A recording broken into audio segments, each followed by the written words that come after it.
It is 11 p.m. on a Sunday night in early October 2018. I finally carry the last piece for my telescope outside, having already taken out the tripod and my book of sky watching. This is where my sense of place can be found, here in my backyard. This place only illuminated by my backyard lights and the floodlights of my neighbors nearby.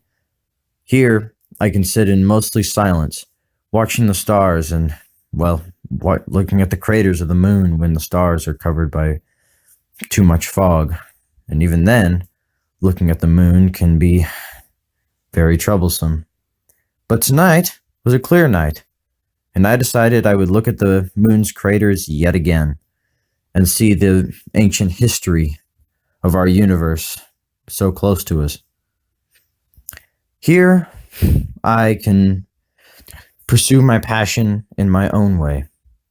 Well, I would already by reading my books of astronomy and watching my documentaries from famous astrophysicists such as Carl Sagan and Neil deGrasse Tyson. But here, I can actually practice. Here, I am already an astronomer. With this simple instrument and this book, I can explore this vast universe, a chunk, very, very insignificantly small chunk, but larger than anything that I could really have within Bloomington. For I live upon the border of Bloomington and Salisbury, or to be more specific, the border of Greene and Monroe counties. Now, many would think that being out here, it can be very isolated and very quiet and with a lack of things to do. And in some respects, you can be right. But once you reach nighttime, here you have true opportunities to see what the universe is like. But I digress.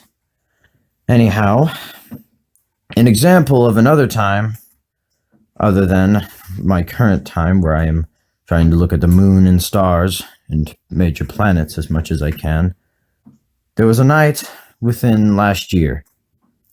Well, it was during the red moon. The red moon was a very beautiful sight to see. This happens during a lunar eclipse, where the moon passes behind Earth, and Earth reflects, or the sunlight rather, comes through Earth's atmosphere and illuminates the moon in a blood red.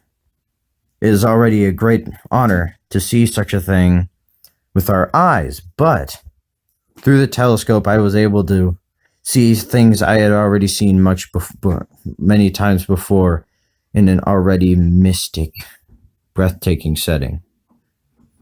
And there are many times before that, just many insignificant times to others, but to every night, it felt like I made a huge discovery, even though I know what I was looking at has already been looked at by hundreds of people throughout history. And you know what? There's a sense of discovery and a sense of pride to be found in that as well.